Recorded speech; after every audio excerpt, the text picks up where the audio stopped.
This is Kevin Conroy, the voice of Batman. And you're listening to the DCAU Review, hosted by Cal and Liam, streaming at DCAUreview.com and on your favorite podcast app. Welcome, everybody, to another bonus episode of the DCAU Review. I am one of your hosts, and with me, our other host, my good friend, good brother, the man that runs our Twitter account. That's right, it's Liam. Liam, it is a big week for us here at the DCAU Review. Not only are we celebrating our 200th episode in our standard run of episodes here, but hey, I don't know if you've heard, but there was a little movie that was released just this weekend, and it's got a little bit to do with our general topic here of what we talk about on this program. Welcome to the next bonus episode of the DCAU Review. That's right. We're talking about that Channing Tatum dog movie for the next 90 minutes. Strap in, folks. Your hottest takes on Channing Tatum as a leading man opposite of a dog. That's right. Love it. Is the dog a better actor? These are the questions we're going to answer. Just kidding. Does this fit Riddler into the Magic Mike world? Universe. Oh man. But no, this has all been a clever Riddler ruse that we've pulled on you. We're actually going to be talking about the Batman movie that came out this week. I think it's in the thumbnail, and it's certainly in the description, but we'll just rip that Band-Aid off here. There are going to be spoilers. So if you have not seen the movie yet and you not want to know what happens, and again, we're not going to recap the movie scene by scene or anything like that, but if you want to know, virtually nothing beyond what you've seen maybe in a trailer, you should probably hit pause and wait until you've seen the movie to come back to this guy. But for those of us who did manage to score a screening of it over this opening weekend, let's go ahead and dig in, Cal. Yeah, I'd say, I guess we can start off by saying you are fresh off of within the last hour or so, seeing your first viewing of it. I actually saw it for the second time today. I saw it on Thursday evening in here, and then saw it again today. So I've seen it on two, blessed to be able to see it on two viewings. So I will defer to you at first to what's your take? What did you like? What did you not like? Overall thoughts of everything. You can pick apart everything from plot to Battinson to an unrecognizable actor in the form of the Penguin. I don't know, just all kinds of things to talk about. So it's a buffet. So select what you'd like. Yeah. I think my first thoughts coming out of it is that, and we can get into more specifics as we move on, go back and forth here, but overall, I think the best part of it is just the aesthetic of the movie. Gotham City feels like just this really grimy, awful place, where good people die, and the worst people in that you can imagine are the ones pulling the strings, and it feels like they captured something in a way that I don't necessarily feel the Nolan movies, and to be fair, they didn't really try that hard. I mean, they certainly established the idea of organized crime and certain government officials being in with the mob and all that, but I feel like this movie really sets up, almost from the first moments, but certainly throughout the nearly 3-hour runtime, just this city is such just an open wound. It's so broken, and that's obviously a theme of the movie as we get into the later half of the movie. But just it did, when you open that movie the way they open it, you can kind of feel like, yeah, I can see why this city would get so bad that one guy would go, yeah, I'm gonna dress up as a bat and try to punch criminals to make the city a better place. And I don't necessarily know that too many other Batman movies have really captured that in a semi, I hate to use the word realistic because I wouldn't call this movie realistic, sure, but for lack of a better term, you really feel like that sense of hopelessness throughout a lot of it, which is then sort of brought together when Batman and some of his allies do kind of make a stand and maybe begin to turn the tide, and we see good people start to rise up towards the latter half of the movie, where it does feel like, okay, maybe he can bring it all back, but it's just I think they really just drop you in the middle of it's just really dripping with just like despair and grime, and it's just a really dirty looking city in a way that they're like, yeah, this feels like a really accurate version of maybe what you would picture Gotham City to look like if it was, something resembling an actual city. Yeah, I don't disagree with that.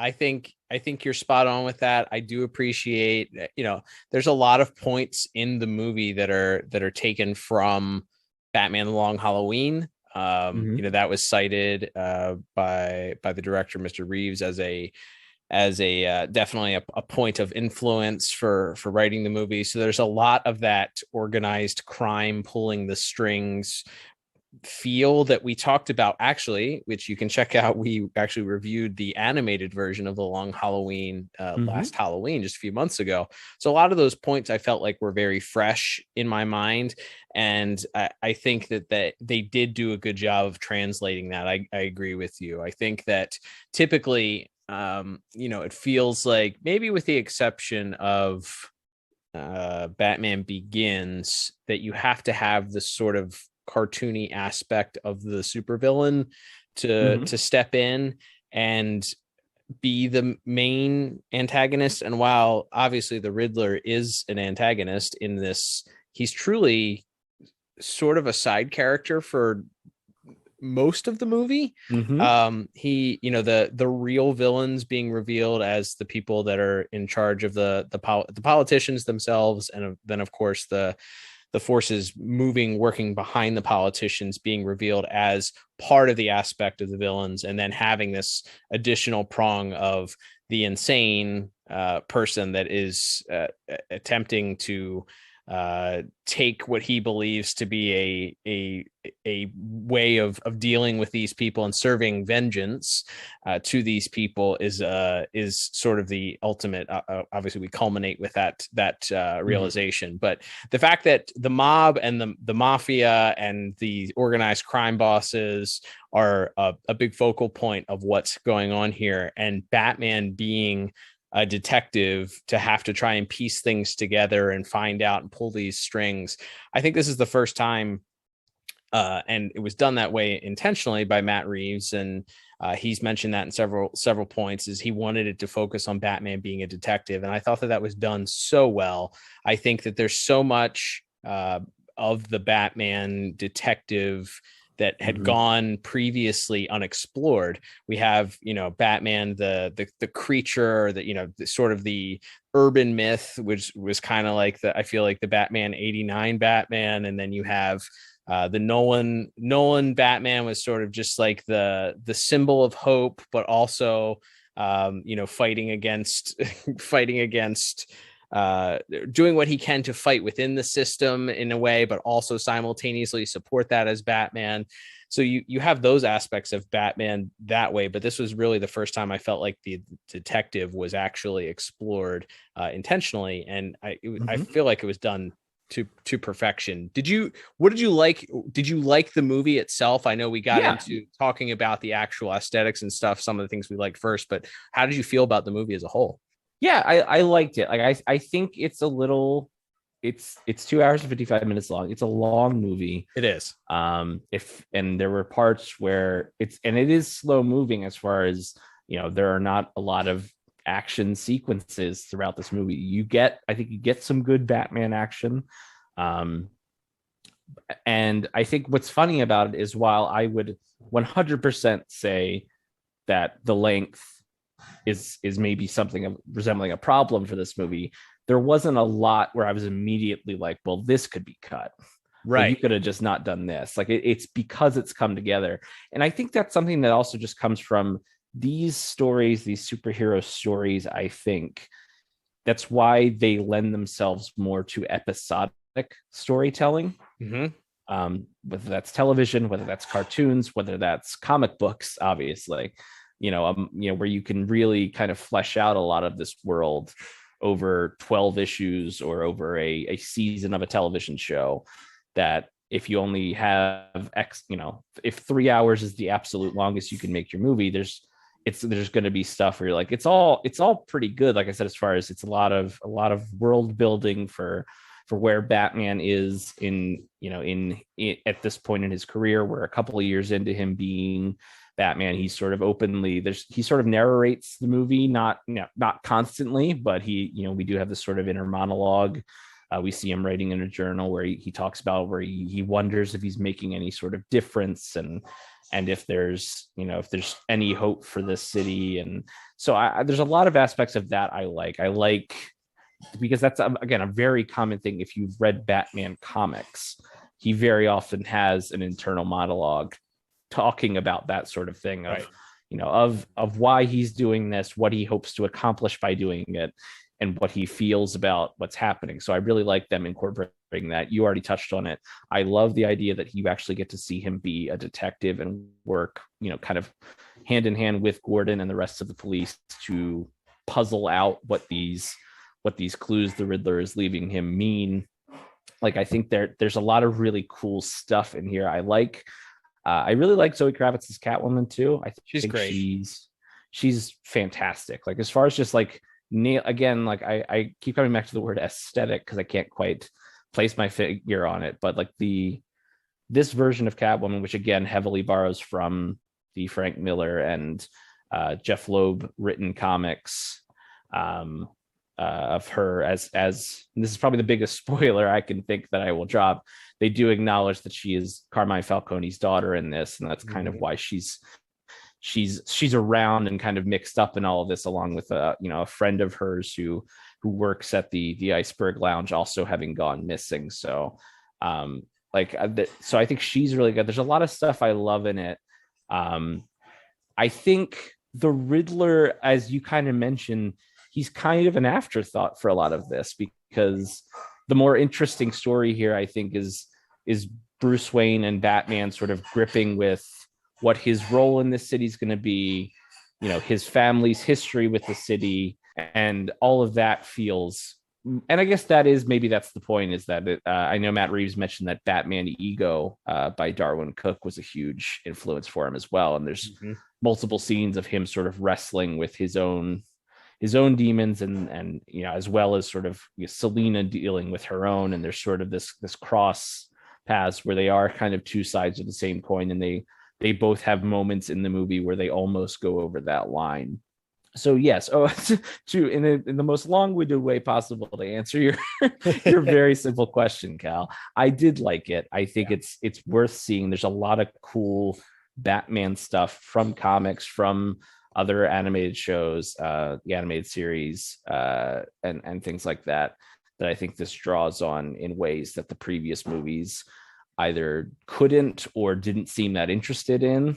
Yeah. And I think that's what makes this worth seeing, is to somehow in the year of our Lord 2022, somebody had the idea of like, what could we do to take a fresh take on a live action Batman in a year where there will be 3 different live action Batman on screen, right? On the movie screens. And it really is very much a back to basics of embracing that noir style of this man sort of grappling, as much as he's grappling with the Penguins and Falcons and Riddlers of the world. It's just as much a story about him sort of grappling with his own unhappiness, his own inability to see a happy ending for himself. And you see that sort of reflected in his conversations with Alfred, his conversations with Selina, and even in this relationship that he has with Gordon. And we see throughout the course of the movie, he starts to sort of realize that he does have people that he cares about and that care about him, and that he does have something to lose, even if, or we see at the start of the movie, he's really kind of just thinking that he just kind of thinks of himself as a blunt instrument, it seems. And then this sort of wild, murderous serial killer in the Riddler that keeps testing him and testing Gordon, and Alfred is caught in sort of the crossfire of this, and Selina as well. So you get to see him sort of start to establish why, that larger Batman world. And I think that's probably what's the most exciting and interesting part of it. Yeah. I also really liked the movie. Even after a second viewing, I feel like there is a lot of depth and a lot of storytelling that was done in this that I feel like maybe has been tried to be communicated before in live action Batman, but I never quite felt like it was done in a way that made sense on screen or that it was true. I think back to, and I love the Nolan films. I don't know anybody who doesn't really love the Nolan trilogy. Those are great movies. But I think back to that scene where the Joker in that movie is at the table with Batman in the interrogation room.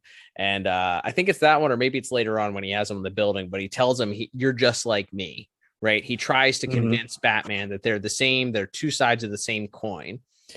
And the difference in that movie is really black and white. They're not the same. He says that, and it's like, no, that's just a line. Like there's clear differences between the two of you. You're an agent of chaos. He's a person that's trying to restore order and justice. There's no similarities between you. This story told in this movie from the very beginning, from our opening scene where it's, the Riddler is spying on this mayor that he ultimately murders. It's paralleled later on, a few scenes later, with Batman, who is spying on Selina, who he's developed this obsession over and believes that she's connected to the, potentially finding out some details as to what's behind the killing of the mayor of Gotham. But you have these beautiful scenes that are paralleled between Batman and the Riddler throughout the story. And I didn't feel like it was done in a way of like, hey, look at this, they're the same people, look, they're exactly the same. But it's done in such a way that if you're looking for the parallels between him and the Riddler, and there's additional parallels that go beyond that. There's parallels between Bruce and Selina. We learned that Selina was an orphan. We learned that Selina's mom was killed. Not all that different from the way that Bruce's parents were killed.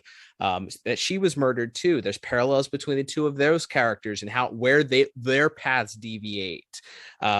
And it's ultimately, we learned that the Riddler also keeps a journal and has this obsessive nature of turning into this specific creature. And that ultimately he's inspired by Batman, and Batman's journey takes him on from the beginning of the movie where he's literally lurking in the shadows and he's known as this shadowy figure. And he feels like this is the best way for him to help the city of Gotham, to the end when he comes face to face with, in the culmination of the scene, these people who've been inspired by the Riddler, and they're taking over the Gotham Square Garden, and they're going to murder all of these people.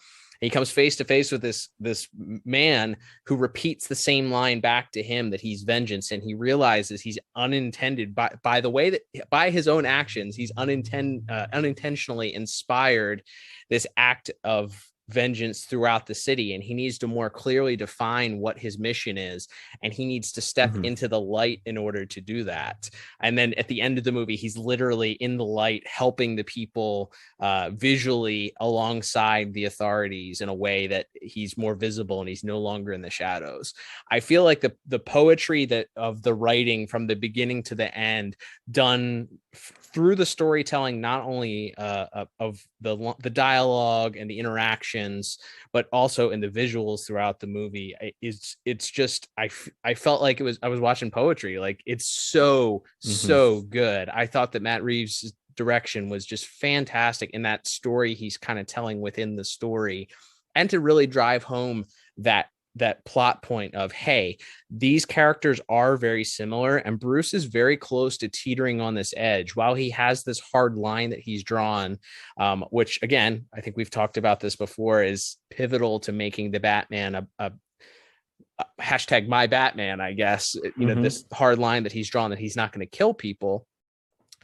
At the same time, he's very close on the edge here. He could have gone either way, and he realizes that it's not enough to simply not kill people, that he needs to alter the way that he does things in a way to to better serve his city that he loves so much. That his mission can't just be Batman lurking in the shadows, fighting and knocking the tar out of certain individuals and fighting behind the fear that he instills in certain criminals.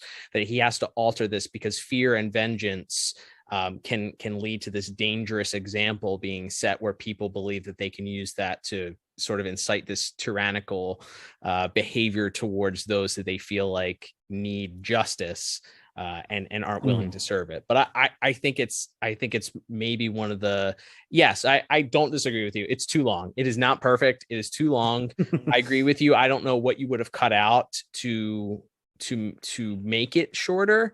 I don't think there is much that you could. And I think you're right. It suffers from the fact that nowadays, especially our generation, is conditioned to being able to take a breather and, between acts, sort of, 12 or 13 episodes of a Netflix show versus a 3-hour movie. We're definitely okay with that. But sitting in a theater for 3 hours and not being able to pause, and you're paying, $25 for it plus your snacks, it's just a different experience. So it does suffer from that. I think that it is a little slow in certain places, but I absolutely loved the movie as a whole. Yeah, I think you nailed a lot of that on the head. There's one of the things, and this goes back to, again, you talk about like the visual storytelling of not, holding up a magnifying glass to it, but just there's several scenes, and this is cool for a couple different reasons. One, because I've never seen a live action Batman try to take on this look, but there's several scenes where someone will just look and it'll be this, you'll just see like it looks just like this utter blackness. It's just complete shadow. And then all of a sudden Batman sort of just steps out of it. And it's like that's a very classic thing. You see it in the in the comics all the time. You see it in every animated show I think that's ever done Batman. It's had at least one moment where he does that, and it's the silhouette sort of slowly coming out of the shadow. And then, as you mentioned there, towards the end, even there are a few scenes where he's on the rooftop with Selena at one point, and they're speaking, and it's sort of the sun is still up, but at that point they kind of backlight it so he's still completely in darkness. So that's like there's that theme of him being in the dark and kind of lurking in the shadows the whole time, which then culminates in him lighting that flare and leading the people to safety at the end, and realizing that he can't just be, a boogeyman for the bad people. Right. Because if you rule by fear, good people will be afraid of you too. Yep. And that's even seen, as you mentioned, in that first scene where he beats up the gang in the subway, and the person that the gang was mugging looks at him in utter terror and begs him not to hurt him. Yep. Whereas at the end, when he's assisting a woman to be airlifted out by a helicopter, and she's like gripping his hand and like touches his arm, and it's like this moment where he's now sort of seen more as a savior and as someone that can be a leader and be, as you said, more of a public facing leader, as opposed to this just angry man in the shadows who punches bad guys. Well, and you see it also in the relationship that he has with the officials. Everybody, for Gordon, by the way, Jeffrey Wright's Jim Gordon, I think, is the best portrayal. He's spot on. No one should, I think they should retire the Jim Gordon character after him, because I don't think that anybody's ever portrayed that character in a way that I felt was authentic in the way that he did. It's so good. He's so good in this movie. But absolutely. His Jim Gordon is the only person that truly has this relationship established, which obviously is a well-established thing in comics, generally speaking. But the cops look at him with disdain, and it's not just the cops that are corrupt. It's the cops that aren't corrupt too, that look at him as just sort of this outsider, don't know why he needs to come in and infringe on their police business. And at the end of the movie, you look and see in that same scene where he lights this flare, he reaches his hand out to kind of help these people that are trapped, and you see this look that the mayor-elect gives him, and she just looks at him for a second, and there's a slight hesitation, and then she just reaches out and she grabs his hand too, and you can tell, like, all right, this is the moment that she's coming to realize that, all right, this is an asset that we can use to help to help Gotham. Mhm. And so I love that. Yeah, the trajectory of, I think there was some storytelling in those scenes too. If you look at it, as we said in that very first scene that Batman appears, he's completely in black shadow and darkness. Gradually throughout the film, there's different scenes that take place in this building where they have the bat signal. The next scene that he meets with Gordon, it's still at nighttime. The next scene after that, it's like sort of at sunset maybe with Gordon. Then there's the scene with Catwoman where it's twilight or it's sunrise maybe. It's a little bit brighter, not quite bright, completely bright. And then at the end of the movie, like we've said, he's completely out in the open there. And it's this beautiful trajectory of just, all right, this is this character. He's realizing that living in the shadows is not gonna work from now on. I think the only thing that I feel like they could have better done, because I feel like they're done a little bit better, and maybe that's for a sequel, that he's clearly and some of that I think maybe was done in his relationship with Alfred. But I love your thoughts on this. So they did do the long Halloween story point where Thomas Wayne had saved Carmine Falcone from a bullet wound, and because of that there's this relationship that happens between Thomas Wayne and Carmine Falcone. Later on, this is a huge spoiler part of the plot of the movie, but Thomas Wayne was running for mayor, and there was a reporter by the name of Elliot, by the way. I didn't know if you caught that last name Elliot. Well, if you didn't catch the Elliot, did you catch the word hush in all caps immediately afterward? Giant spray painted word hush across the screen. Yeah, that was a little bit obvious, but just in case you missed that, the name of the reporter was Elliot. And so this reporter has this information that Martha Wayne was perhaps mentally ill and spent time in different mental health treatment facilities over her life. And Thomas Wayne thought that this might affect his electability or chance of being elected. So he offered to pay him off. It didn't work. So then he contacts Carmine Falcone in an attempt to, as Carmine Falcone put the fear of God into him. And Carmine Falcone retells this to Bruce in a very interesting scene that also parallels Bruce's entry into the murder scene very, very well. There's some great callbacks in that scene to this very opening scene of Batman where he's walking down this hall. Just poetry in motion. Loved it. But he tells him that he killed this reporter. He had this reporter killed because his father basically asked him to. And then he also says that Maroni, the other mob boss, Falcone and Maroni, man, those names confuse me all day long. I swear, I was like, did he say which one killed him? So he implies that Maroni had Thomas Wayne killed because he felt like at this point Thomas Wayne was in Falcone's pocket.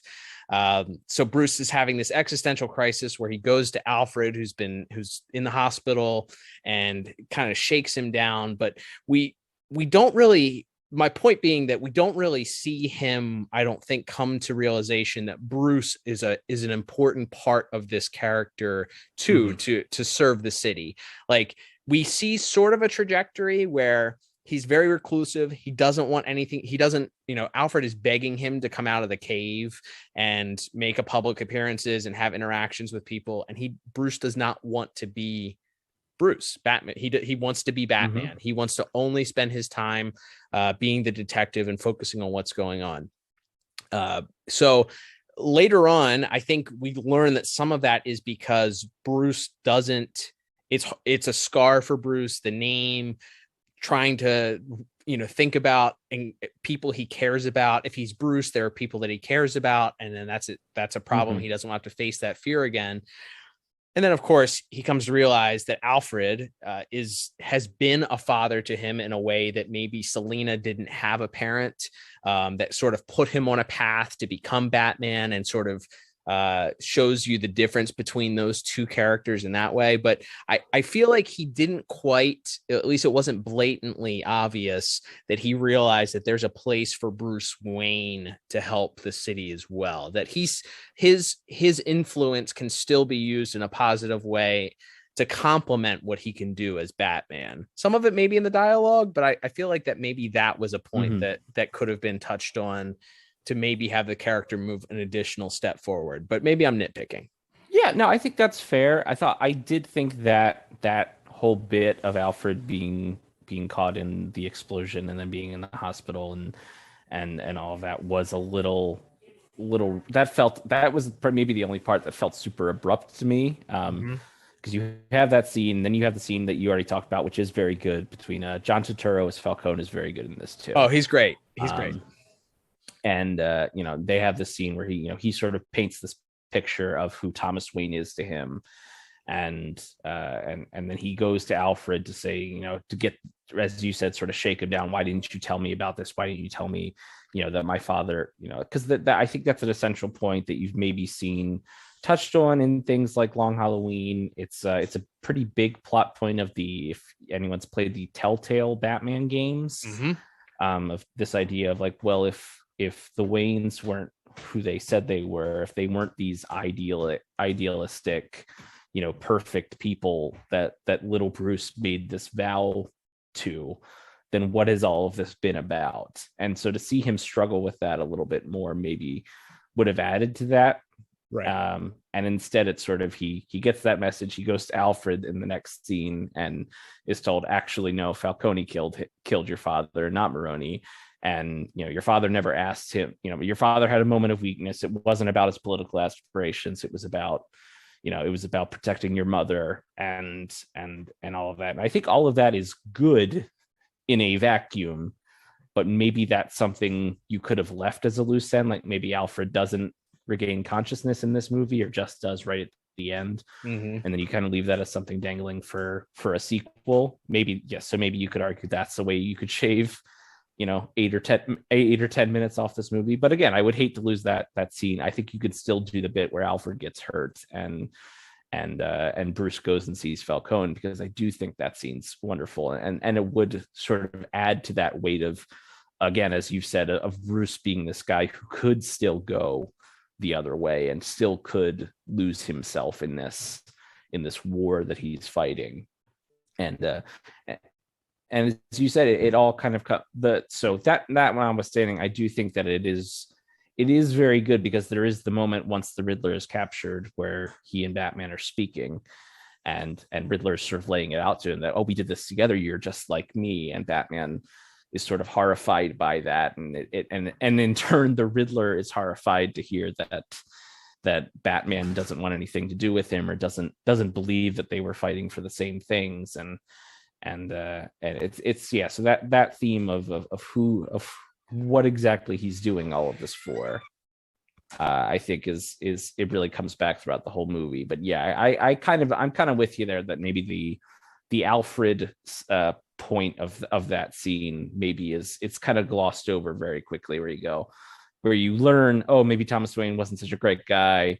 Well, he did this one bad thing, but he was still a good guy. It's interesting, and I think it's a topic that should and could be explored a lot more. And the Riddler is still alive at the end of this movie, and specifically, there's a moment where it appears that maybe he's learned Batman's identity, but then you figure out that he doesn't, and he's made it very clear that Bruce Wayne is the one that got away from him. So maybe in a potential sequel, we could see, more of that side of it explored. But yeah, I think that's something that I would have liked to have seen either be a bigger part of the movie, or you press pause on that and you wait until the next movie to deal with all of it. Instead, we kind of dealt with some of it now, but not all of it. And that maybe leaves you feeling a little glass half empty on that stuff.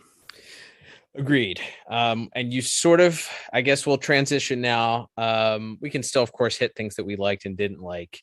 I will say that maybe one of the most interesting things, I like that they didn't kill the Riddler. I feel like too often in comic book movies, in a rush to either satisfy a plot point or perhaps explain away why this character isn't the threat in the next movie. Also, you kill them. It's like a comic book movie thing that's been happening since like Batman 89, essentially. Like, oh, well, the Joker's dead there. We're going to kill everybody. I guess Nolan didn't technically kill the Joker, but of course he didn't appear in The Dark Knight Rises for obvious reasons. But it just seems like a thing that is expected at this point, is that the villain is probably going to die. So you don't have to worry about them, and Batman can move on to something else in the next movie. So I will say it was refreshing that Edward Nashton, as he's known in this movie, which, by the way, I think that I think he was, it's hard because his portrayal was behind a voice modulator, like his voice disguiser, and behind a mask. And as we've already said, most of his actual characterization was in brief periods throughout the movie. But I think Paul Dano's portrayal of him actually was pretty strong. I like that he was sort of, the whole idea is he's QAnon, right? Like for the most part, like it's QAnon with a hint of like anarchist, or I think there were some, I feel like it was elements of like the Zodiac killer and things like that in there as far as his aesthetic goes. But as far as his sort of manifesto of, yes, there's all these of trying to uncover the the secrets of and machinations of politics and all of that. Yes, that's definitely leading pretty hard into that. I did feel also that there was, I didn't feel like it was completely, though. And you can take or leave this, because I feel like some people will say, well, they tried to say something without saying anything. I did feel like there were additional elements of both sides, I guess. I think mainly it was a QAnon-esque style, like, oh, we're on the fringe society of that sort of right-wing extremism. Yes. But I also felt like that there was some left-wing extremism mixed in with it also, with just the general idea of we need, rich people or shouldn't be trusted. And, yes, the people that in power happen to all be white people. Not that that was part of what the Riddler was saying, but there was, I didn't feel like it was preaching one specific vision of who the villain was in this. I didn't feel like they villainized one political party in this. I think there's certainly touches, and if you land on one side or the other, I think you can look at it and say, oh, they're mocking that party, or they're mocking my party, if you so choose to. But I didn't feel like it was politically divisive for those reasons, which was, I was perfectly okay with. I was perfectly okay with using those real life things.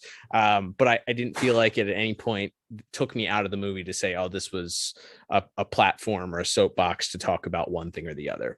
However, back to Paul Dano's performance, I do appreciate the fact that once he's unmasked, he looks like sort of like you would imagine, like an incel, or like somebody that would be, that he looks like a little boy. Like he just has, he has got this haircut, and he's pale skinned. He's got these glasses. He looks, kind of what you would imagine a nerd would look like.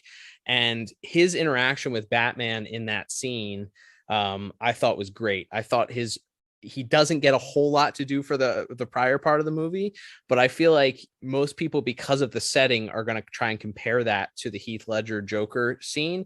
And I thought he held his own if you're going to do comparisons between those two scenes, because I feel like for what he needed to express in this version of this Riddler character, him having this idea that he and Batman truly are working together on the same mission, for him to be delusional enough to think that they're on the same team, and that he's simply taking Batman's already established vision and continuing it to Batman's horrifying realization was great. And then at the end, when he realizes that Batman hasn't quite figured out the entire plot yet, involving flooding Gotham, with knocking down the seawalls, I thought was great too, because he has this realization where and we talked about actually this week on our episode that we reviewed on our standard episode, that the core of the Riddler is that he thinks he's the smartest man in the room.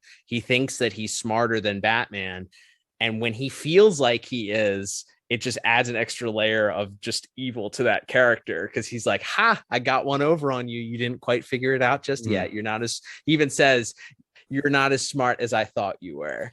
Yeah, it's an interesting mix of like, because at this point you kind of see that again he sort of idolizes Batman in a strange way, and thinks like that they're working together, they're working for the same goals.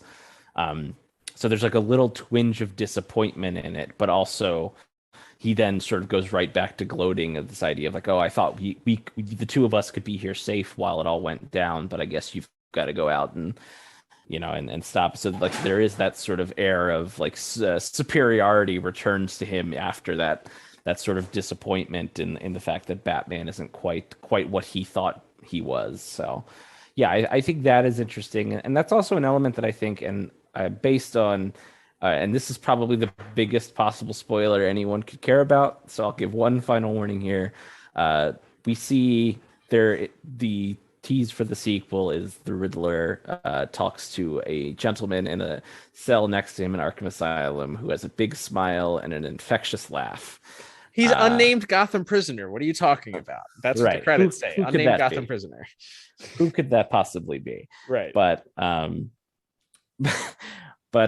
yeah, we get this feeling of that there's more story to tell with the Riddler. But yeah, it's really interesting to see him sort of return to that sort of smug superiority. That is, if I had one complaint, I do like a little bit more of a gimmicky Riddler. Like I like the guy in the suit with the with the cane and all of that. So I would like to see that, and that's maybe as we start looking to things on our little fanboy wish list for a potential sequel to this movie. But seeing that, I think what this is doing, and it's something again we talked about when we reviewed the animated Long Halloween movies, and it's sort of telling the story in addition to how Batman becomes sort of the Batman we all know.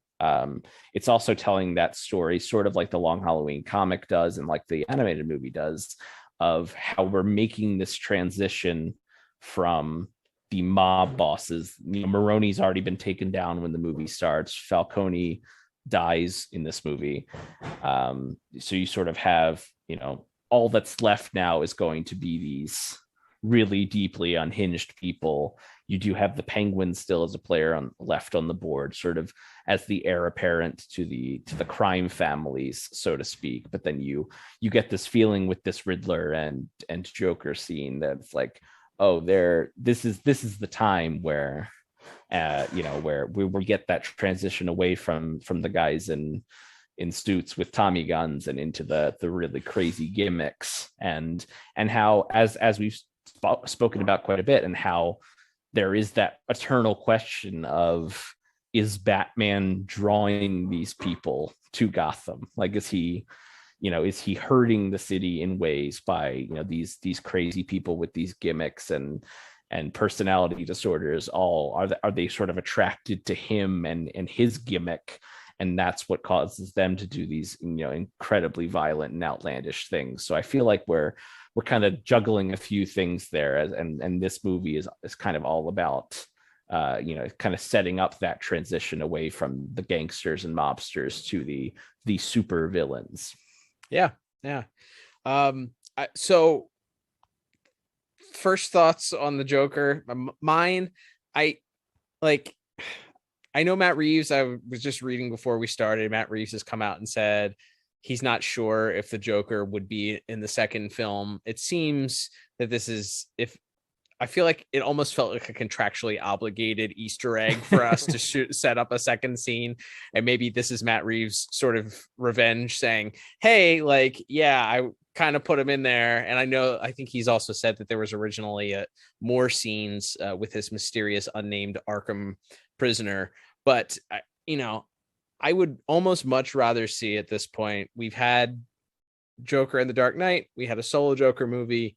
I feel like at this point we've told a lot of Joker stories and a lot of them have been very good, and not to be a Batman snob, but there are other villains out there. As we've proven from this movie, you don't have to have a colorful clown be the main antagonist of a movie to have a good Batman story. There are many many stories in the Batman library if you want to go back and look at them and tell. We've talked about several of them on episodes of the DCAU review of stories that you can tell that don't involve the Joker. Are there great Joker stories? Yeah, absolutely. But I feel like I almost internally rolled my eyes when I was like, please not the Joker. No, I think that's a fair critique. We have seen a lot of that character, a lot of different really talented actors have brought, interesting takes to that character on TV, in animation, in movies.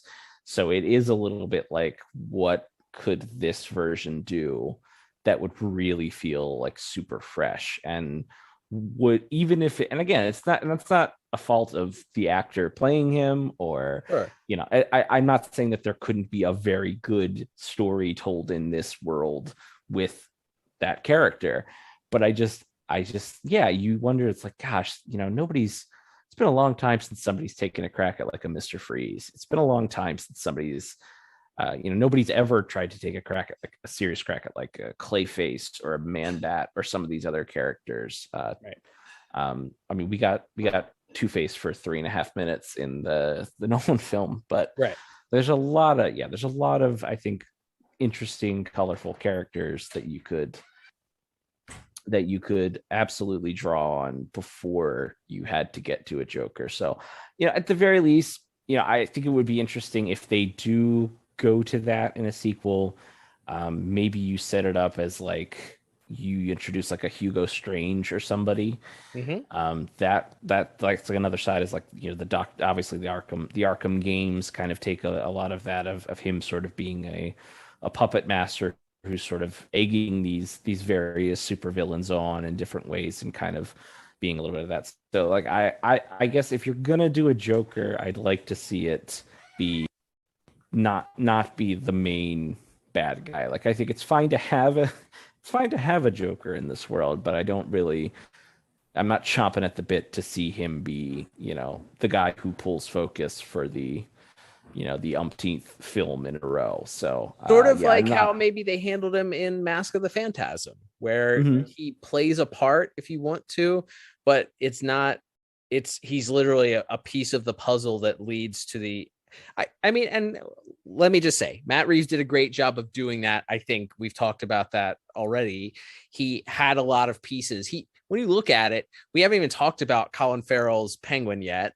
The Penguin in this movie was, I went into it assuming that it was going to be just so distracting to kind of see Colin Farrell either, I don't know how much weight he actually gained for this role or of how much of it was prosthetics, but man, absolutely unrecognizable. And he had I felt he had just the right amount of ham for the character to feel authentically like New York gangster, which is what he was playing, without being distracting this character as a caricature. What did you feel of the Penguin in this role? Yeah, he's a lot of fun. Like, he's and this is another movie that I think it doesn't have a lot of like quips or jokes in a traditional sense, but there are humorous moments. I think we've kind of lightly touched on it. There's a lot of interactions between Batman and the non-Gordon cops that are funny, and sort of just him being this stern, silent guy around all of these people who are just looking at him like he's insane, I think is funny. But the most like overt humorous moments in this movie come from this Penguin character, from Colin Farrell as the Penguin, and it's fun. Like, he's a really fun character.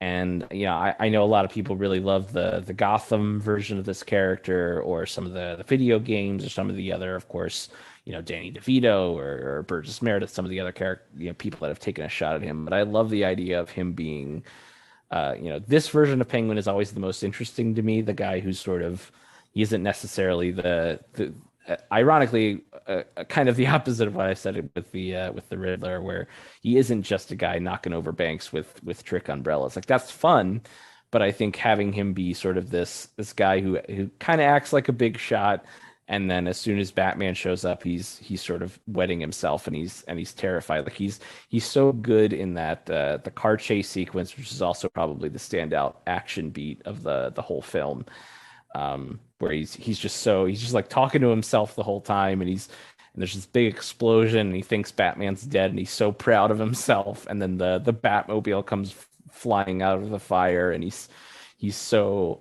terrified. Like he sells that fear of Batman, where he's really talking a big game, and then as soon as Batman sort of starts rearing down on him, you can just see the panic in his face. Like he's really, really tremendous in this, and adds a lot of levity to it, I think, too.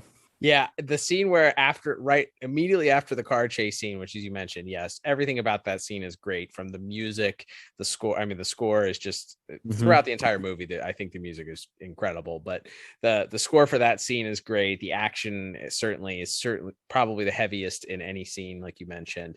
But following up that scene, it's this interrogation scene where it's sort of bad cop with Gordon and Batman together, and the Penguin is just floored by what he sees as them being idiots and not being able to speak Spanish and understand Spanish. And the fact that he just calls them out on that. He drops, "Boy, aren't you two the world's greatest detectives," or something like that as the line. Was like, hey, I got that one. That's a great reference. He's really fun. I know that there's last I heard, and with the movie coming out, an increase in articles, that apparently there's still a plan to do a spin-off HBO Max series with Colin Farrell as the Penguin. So we'll probably get more stories, or a story told about his rise up the ladder of the Gotham organized crime mob. So very interesting. Yeah, I think that he adds a lighter side and a bit of comedic relief that doesn't go over the top and doesn't feel distracting at times. It feels pretty natural, but it's interesting because I think you look at the movie from the outside, and I think comic book movies sometimes have suffered because of this. But when you have too many villains or too many characters that you're introducing into a movie, it can feel overstuffed. And maybe sometimes it's hampered by run times previously being under 2.5 hours. And that was one thing that benefited this, to be able to tell more in-depth stories about each of these characters. But I didn't feel like it felt overstuffed. And I felt like that each character was sort of introduced in an organic way that didn't just be like, hey, it's the Penguin. Hey, it's Catwoman. Hey, it's the Riddler. The only one that I felt like didn't feel organic was the Joker. But for whatever reason, that, like I said, I felt like it was contractually obligated by Warner Brothers, and held a gun to Matt Reeves' head and said, "You got to put the Joker in this. We got to set up a sequel." But I didn't feel like it felt overstuffed. So I feel like that was another win for this movie, in that Catwoman's introduction felt very natural. I felt like the Penguin's introduction and him being this, the second hand to Carmine Falcone was a very natural part, and it felt like an organic storytelling piece. The Riddler being involved in this also, him having the motivation that he did. I think all of that felt, and you have the mob. Like the mob is the main bad guy in the movie, pretty much outside of the Riddler. So you have all of these elements that work together, I thought, very well together for that. So yeah, for the next movie, if you're going to, we do have this as an example.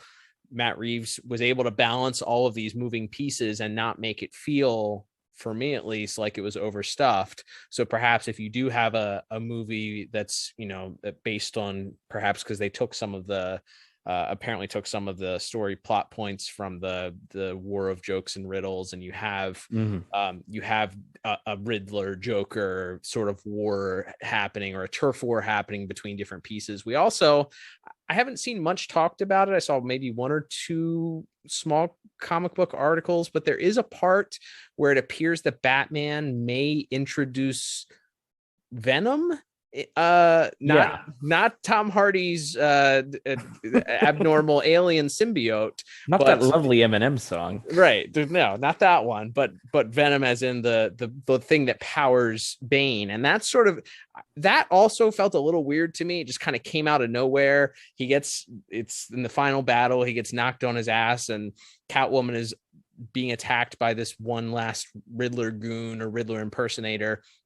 And Batman has been shot point blank with a shotgun and is trying to recover at this point. And he goes into his utility belt and pulls out this green liquid and jams it into his thigh, and suddenly has this burst of energy that is also apparently giving him this rageful shot of vengeance that he has to take out on this poor Riddler guy's face. So maybe that's a plot point for the next movie too. We go into the Batman Venom storyline where he gets addicted to Venom as a plot point there. I don't know, but that seemed like a very odd, like just brief introduction that was not touched on, acknowledged, or really talked about before or after. Yeah, because at first I was just like, oh, it's just like a shot of adrenaline or something, but it was like day glow green, right? Which I'm not a doctor or a scientist, but I'm pretty sure adrenaline is not day glow green. So yeah, I do think that's worth talking. That's definitely, you would think, would maybe come back, and that's. And I guess we can start to wrap up like what we liked, didn't like here. But my only other thought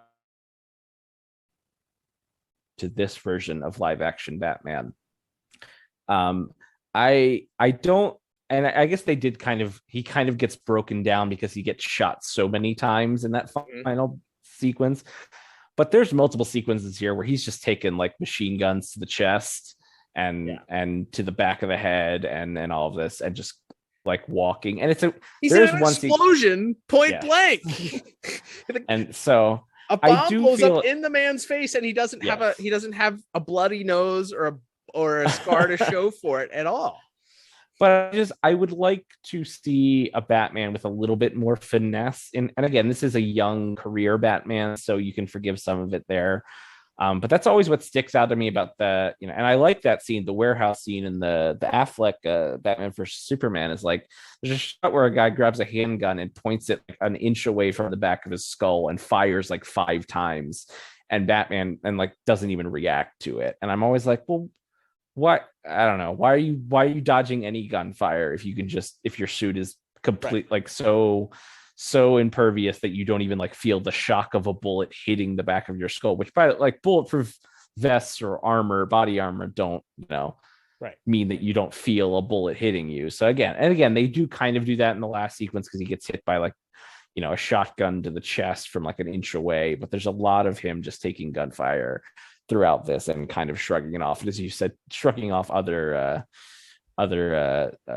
weaponry as well that I would like. I'd like to see Batman with a little more finesse, and and the idea that if he just has like a magic suit of armor, then it's a little less interesting to me. Then I think those fight scenes can be more interesting, and you introduce more, and I think that gives you an excuse also to introduce more gadgets if if he's not able to just take a machine gun to the chest whenever he wants, like if he has to be a little more finesse. We do see him use like smoke grenades, and he does pull his emblem off as what appears to be a batarang, but he doesn't really throw it at any point. So we do get to see some cool gadgets, as you mentioned. But that's maybe towards the end of my list of complaints. And again, that's not something that's exclusive to this version of Batman. But yeah, I'd like to see a Batman who has to avoid being shot. I think that would be kind of fun, and again, it creates more interesting ways to tell those stories of why he is so good at this, because how he's able to take guys down without even being seen. And again, you can have him now in this new universe graduate to being that guy who is so good at this that nobody can touch him, whereas now he's way more of just like a freight train just running straight at everyone. But yeah, that's just kind of something that's bounced around in my head for a while. Yeah, I don't disagree with you there. That part, it did lead to some very cool visuals. The fact that he was pretty much impervious. I think the scene where A lot of good elevator tricks in this one, and hallway tricks, and the ways that those were shot. But the scene that I think it's actually in the last trailer where he's walking down the hallway, and you just see him being illuminated by gunfire. This is after he's cut the power. A very Batman the Animated Series thing, I felt, cutting the power in the building and then attacking in the shadows. It's such a Batman thing. But also I will say this, I actually talked to this briefly with best friend of the show, Monica Kubina, but the DNA of Batman the Animated Series is firmly in this movie. Matt Reeves and Robert Pattinson both mentioned that Batman Mask of the Phantasm was a huge inspiration for them in a lot of the storytelling. I don't think there's too many plot points or beats that are used, but I just think that the way, other than maybe just the way, this is the first time that we've gotten Batman being so not talkative. Like, he's very, in almost every scene, there's so much incredible acting that Robert Pattinson did with just his eye movements that he communicates so much emotion through just the way that he looks at them. And I think looking in the way that he looks in the Batman costume, I'm not sold on him as Bruce Wayne just yet. But I think the way that he looks in the Batman costume, just phenomenal. And the way that things were shot, the way that he was kind of able to just communicate with his eye movements, the way that he looked at people, things he'd said or didn't say. And a lot of times people would talk to him, he wouldn't acknowledge him. We also get the disappearing act. He does that twice, where he disappears once on Gordon, and then once I forget who the other time he does. Oh, on the other police officer, when he's discovered what the Riddler's plan is. But we get the disappearing Batman act. I don't think we've ever seen before on film. Well, yeah, and I will just mention, if I haven't already, like, if you talk about like screen time, this has to be the comic book movie with the most time that the actor is in the full costume for. Agreed. There's like two scenes where Bruce Wayne is even really like in a public situation. There's obviously a few scenes where he's in the cave and he's not wearing the cowl, but he still has like the eye makeup on. I love that they explain that away too. We've had, how many live action Batman movies have we had where Batman has this black eye makeup around his eyes and it's never been explained? It's like he takes the mask off and it's gone all of a sudden. This is the first one that shows that, yeah, by the way, actually he wears eye makeup around his eyes. Yes. And it's fine. Because it adds to those scenes where, because again, I think it adds to, and there's actually a moment, and again, another element that obviously I think was borrowed or was perfected in Batman the Animated Series, is sort of that idea that Bruce Wayne, the public figure, is the act, and who he really is at his core is this Batman. And there's even, the Riddler even says that to him at one point of, everyone wants to unmask you, but I can see now that whoever you are under that mask is the real mask, or something like that. Right. And so I think I think that kind of goes to what you said about Pattinson not really having a lot to show as Bruce. And I think that's part of that story, is that, as is sort of established throughout the movie, this Bruce Wayne doesn't really have any kind of public persona. And doesn't, he's not doing charity functions or even doing sort of the, what we see Christian Bale doing a couple of times in his movies, of being like, just, allowing himself to be viewed as this complete, narcissistic playboy, rich kid. As far as we know, no one really ever sees Bruce Wayne. So, right. It does feel like, and again, maybe that's something that they can tackle in the sequel, is him having to sort of develop more of that dichotomy. And again, something that would again draw on the Batman ego book, is that Bruce and Batman are almost unique personalities in his brain, where they have to come together to form one full person. Because if it's all Batman, that's not good. But if it's all Bruce, then that doesn't work either. So I think you probably do need to allow him in the next movie. Again, not something, imagine 12-year-old Liam would be so upset with me that I'm suggesting that in the next Batman movie there should be a little less Batman, but and more Bruce Wayne. But I do think that could be a fun thing to explore in the sequel, is him trying to establish himself as a public facing Bruce Wayne and potentially a public facing Batman at the same time. I think there's a really interesting dichotomy that you can play with, something that was played with quite a bit in the animated series over the years. Agreed. Absolutely. All right. So we've mentioned a couple times things maybe we didn't quite care for. If you had to boil it down and pick your favorite scene, maybe your favorite sequence, do you have one for this movie? Yeah, I think it's the Batmobile chase. I think that's just so cool. I love the Batmobile. I love that it's just a car in this movie. Agreed. Car with a big jet engine. It's not a tank. It's not like crawling over things. It doesn't have giant machine guns on the front of it. It's a muscle car. That's all it is. I love it. It and there's like actual finesse. There's just some really incredible camera work. And again, the physical fighting scenes I really enjoy too, because one of the things that I often have a complaint with, and I think you could see that in the Nolan movies, is just it's a lot of quick cuts and zooms, and you can almost kind of barely see. It's like, did he kick him? Did he punch him? What happened in that? Right. Like, and here everything is very deliberately shot, where it still feels frantic and like it's a fast-paced beat, but it feels the camera work is outstanding in that, in all of the action sequences, but especially I just think that car chase sequence leading to the giant explosion where Penguin thinks he's gotten away with it, and then the Batmobile comes roaring out of the flames and plows into the Penguin's car, and then we see this shot of we sort of see Penguin's POV of him looking upside down at all of this fire, and then Batman sort of slowly walking towards him. Is just that's fantastic. Yeah, totally agree. That's probably 1A, just for sake of difference and not rehashing the same things you said. I'll go with, I loved every parallel that's in the movie. As we said, there's, you can kind of go through and point out there's 3 different scenes where he comes to the door of the Iceberg Lounge and has this interaction with these 2 twins.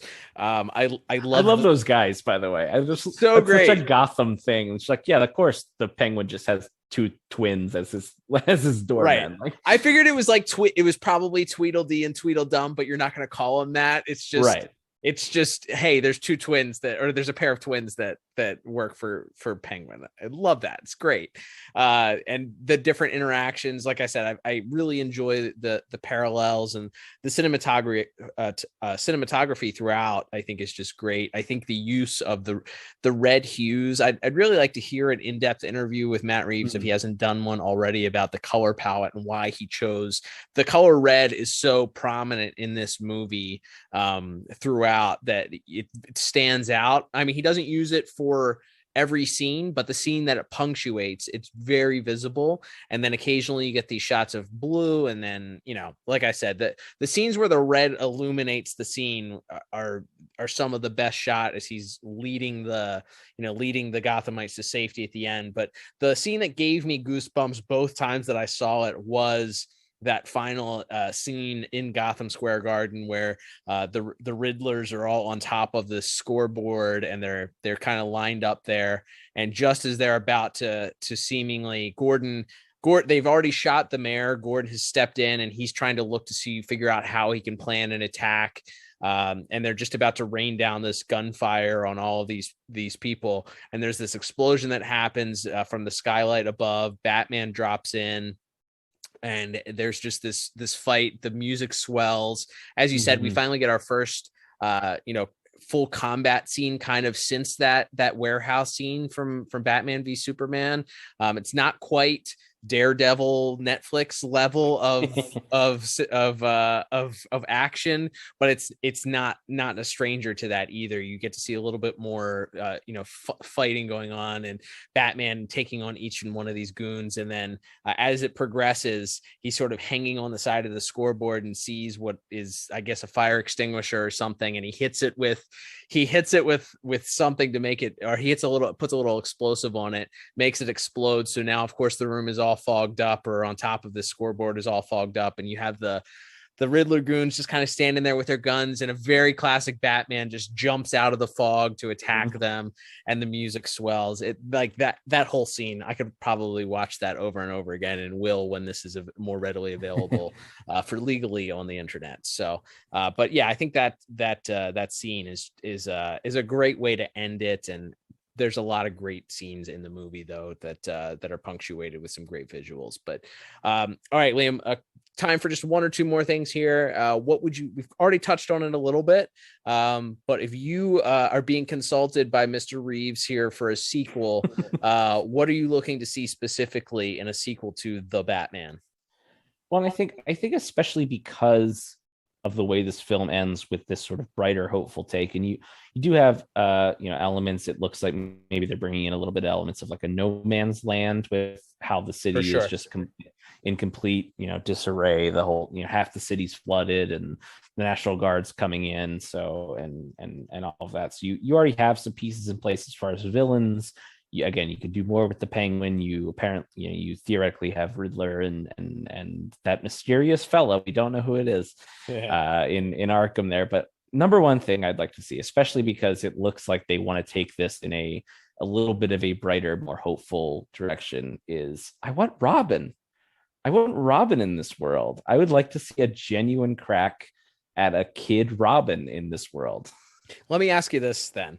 I went and saw the movie with somebody today, and they left with the impression that the mayor who was killed at the beginning, that his son, who is a focal point, and it could very well just be Bruce looks at this young son, and it's who is now an orphan or without a father, and sees him as himself. But what if, instead of your typical Dick Grayson parents dying at the circus, you think there's a chance we see that young man perhaps being the Robin? Because he was a focal point on several scenes, and he's the first person that Bruce sort of leads to safety after he's fallen from the roof of the garden and leads these people out of the flooded floor. Yeah, that did kind of cross my mind, because he does show up a few times there. And again, you have the sort of thematic deal of Batman, Riddler, and now this child are all orphans in different ways and all of that. So yeah, I did kind of have that thought. I was waiting for there is a moment where, again, one of the only scenes where he's out of the costume is when he goes to that kid, the mayor of Gotham at the time's funeral, and that kid's father, and has to rush to push him out of the way when a car comes plowing into the room. I did have that thought of, maybe they could do that. I kind of would genuinely like to see if they could make a go of traditional Dick Grayson in a circus Robin. But if you're asking me do I think there's a way you could make it work with that kid or that version of that kid instead being a Robin? I mean, there's a lot of different interpretations of that character, just like Batman himself. So there's no reason it couldn't be. But if you're asking in my heart of hearts what I'd like to see the circus and everything. Sure, absolutely. Yeah, I feel like too often, as you said, we've kind of veered away from that. It's either adult Chris O'Donnell Robin from Batman Forever, or it's some guy named Robin in the Nolan films. But we haven't actually ever seen the original, Batman becoming this parental figure, which actually I think lines up pretty well. And it would be weird because you would have to, unless this child's mother also dies at some point, he still has a mom. So it would be weird that Bruce is being the dad to this that has a mom still. I don't know. It's not the traditional way. Unless he starts dating that kid's mom. Oh, good point. Very good. Yeah. I think for me, I would look at, and I guess it will depend on what the Penguin series on HBO Max ends up doing. But honestly, I think looking at more of that's Batman fighting against a less colorful, more grounded, just because I think I think that story is interesting with the fringes. Like you said, if you're going to bring the Joker in, if Matt Reeves is painted into a corner here by WB executives and has to have the Joker here in a sequel, then I'm with you in that he shouldn't be the main focus, and he can be a player in it, but we don't need an origin story. And I applaud them. This whole story, we didn't get an origin story. We got a little bit of an origin story for the Riddler. We learned about his backstory, but it's not an origin story. You know, something crazy didn't happen to him in the middle of this plot that turned him into the Riddler. You know, he's kind of already established. Right. All of our characters are pretty much pre-established, and we kind of learn their backs a little bit about them as we go along, which I much rather at this point see when it comes to superhero movies, just because origin films, I feel like waste so much time with telling the origin story, that it doesn't allow you as much time to see the culmination of the story itself. So I think Batman versus the Penguin maybe is going up against somebody else, another mobster. Maybe we get Black Mask or somebody. We get these other gangster type characters that we've seen in Batman storytelling before that are trying to sort of all trying to battle for different territory, and Batman having to figure out, you know, as Bruce Wayne, how can he use his influence to better the city, but also is wrestling with whether or not the city itself is actually able to be saved, because that is something at the end as Batman and Catwoman sort of part ways, and she heads to Bloodhaven, gets a name drop, by the way. That was very interesting. So if we do go Dick Grayson route, 50 years from now, we can finally get a Nightwing movie. But so as they part ways, she admonishes him to give up hope, like that this is a hopeless endeavor, that he's going to die. They're going to kill him, and he's going to die, and it's going to be a failure because it's just not, the city is too far gone. So Batman may be wrestling with that idea that maybe the city is too far gone, and that he can't do enough. There's not enough that he as one man can do. And maybe that would lead into, you know, adopting somebody into the Bat family, or looking at other routes to adopt people into a Bat family. I'm all on board for that. So new Batman stories, things that we maybe haven't seen on the screen before, characters we haven't seen on the screen before, because Batman has such a deep rogues gallery and certainly roster of allies that we've never seen on the silver screen before. So yeah, bring me some fresh storytelling here. So with the same elements that I've known my entire life. So just tell a new story, but do the thing that makes me love it and feel familiar. Absolutely. Love the balance of that. All right. Last but not least, Liam, do you have a hot take from this movie? I mean, it could be about the movie itself. It could be about this in comparison to other movies. What's your hottest The Batman take?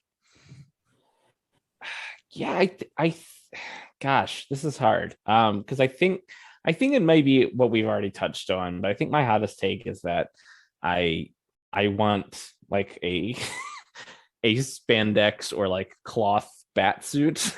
Okay.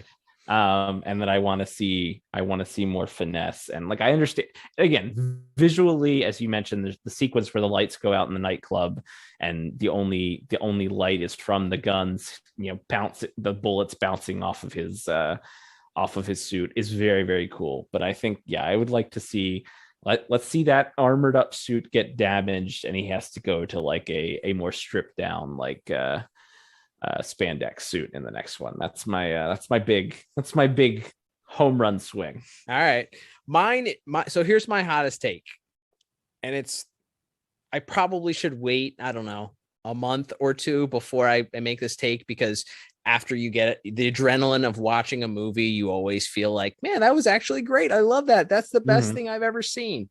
I will say I liked Ben Affleck as Batman. I think he did a fine job. I think that everybody that has gone into a movie hating the idea of that actor playing Batman hopefully has been proven wrong that that's not the case. Because there's been several controversies, as we know by now. It's an established thing. Sure. But I think I'm ready to declare Robert Pattinson as the Batman character himself, again, not Bruce Wayne, I think that he is the best portrayal on the screen of the Batman character. Wow. I think that people that love Michael Keaton as Batman love it because of the nostalgia and because of the time that they saw it, and the reason why. I don't think that Batman is a good Batman. Like, if your Batman smiles, he also does some murders, by the way. I mean, Affleck caught the majority of the flack for the murders, but Keaton Batman is he's a psychopath as well. Yeah. And don't get me wrong, I like Michael Keaton. I like those. Batman 89 is a fine movie. It's fun. Batman Returns is a weird movie, but it's fun. And even Batman Forever, Val Kilmer is okay as Batman, but I don't think, when I think of Batman, I think of those actors playing Batman, and I think the best compliment that I can give to Robert Pattinson is that I didn't think that was Robert Pattinson in a Batman suit. For me, every time I saw it, and some of it is probably because he wasn't out of the suit very much, as we've already established, because there's so much Batman in this, you just start seeing Batman.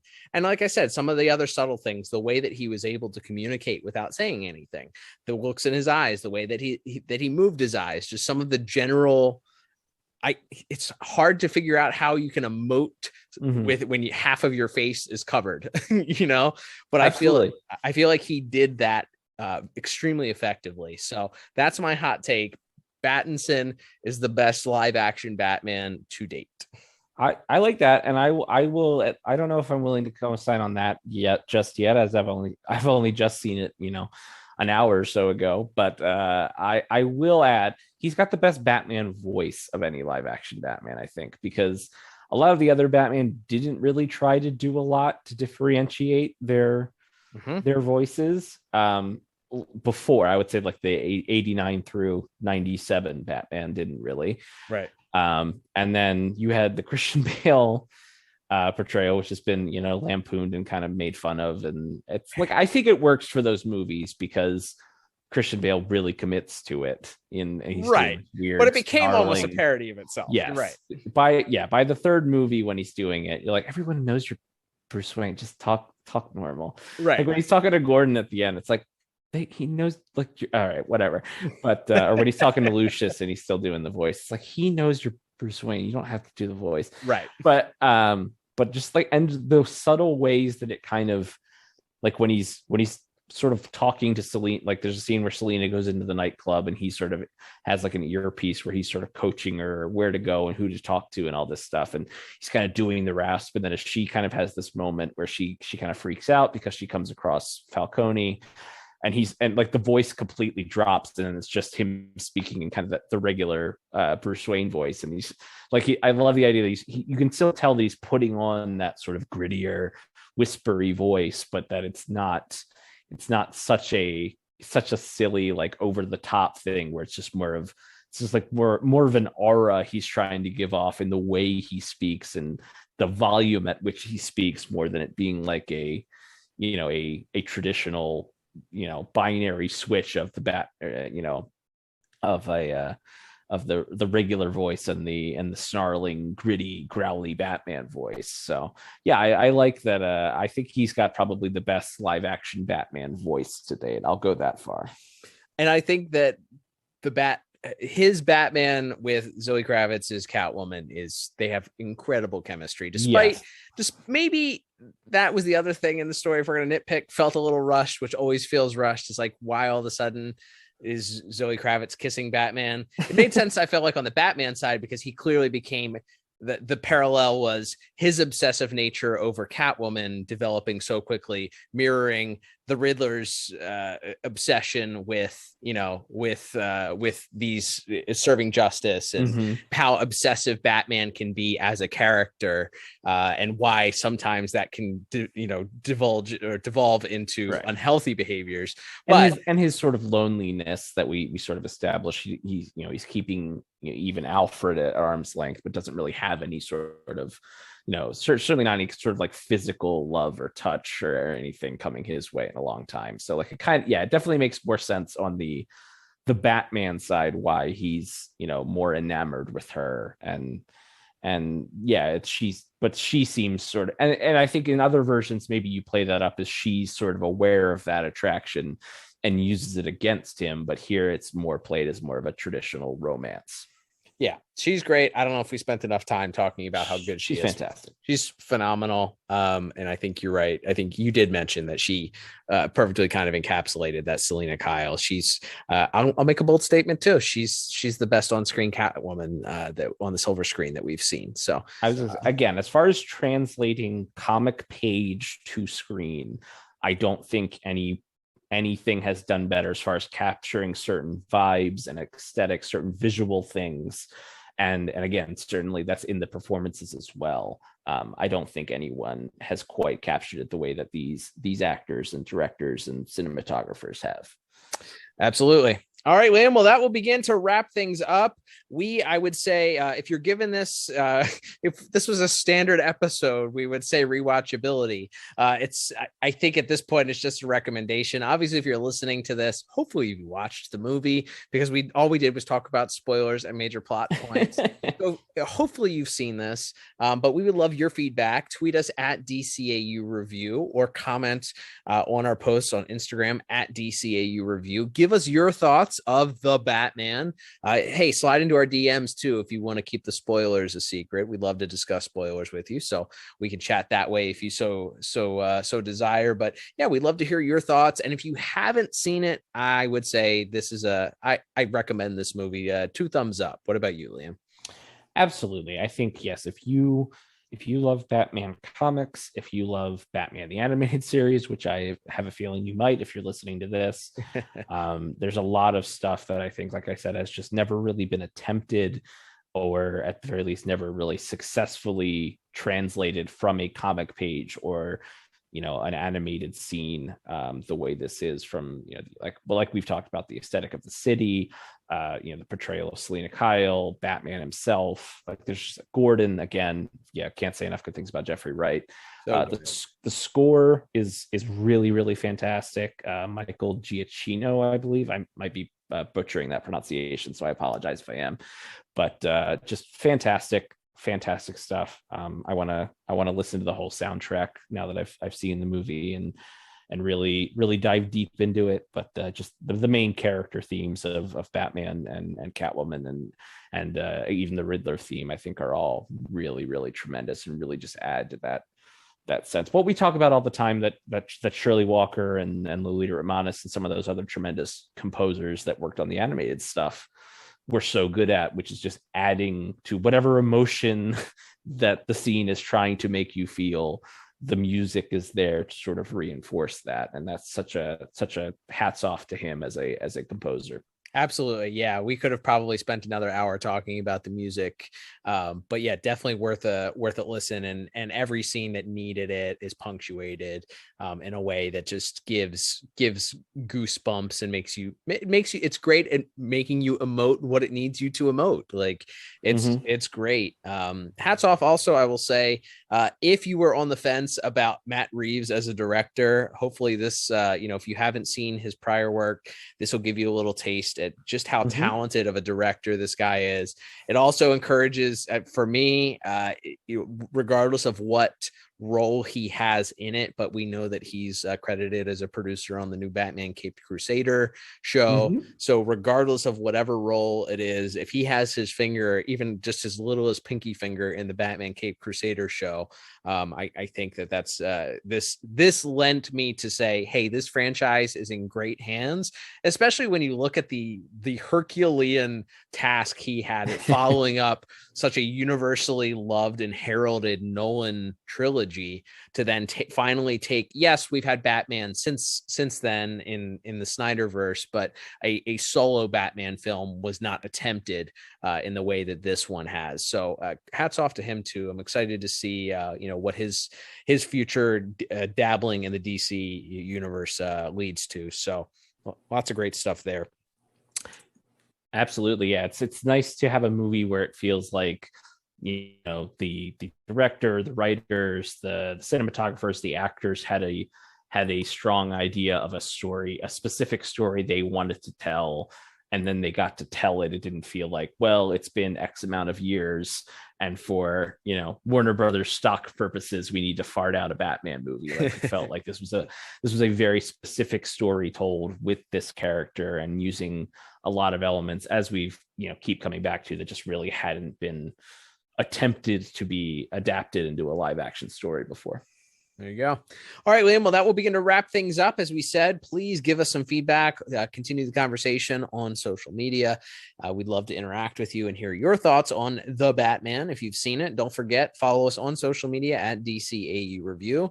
If you like the podcast, thank you so much for listening. Whether this is your first time listening, we, of course, do reviews. We, of course, do reviews of DC animated universe, of course, starting with the Batman, the animated series, going all the way up through Justice League Unlimited on a weekly basis. New episodes drop on Saturday on your favorite podcast app, on Apple Podcasts, Google Podcasts, Spotify, all the normal areas there, but also available on the Pod Tower on YouTube, where you may be listening to this also.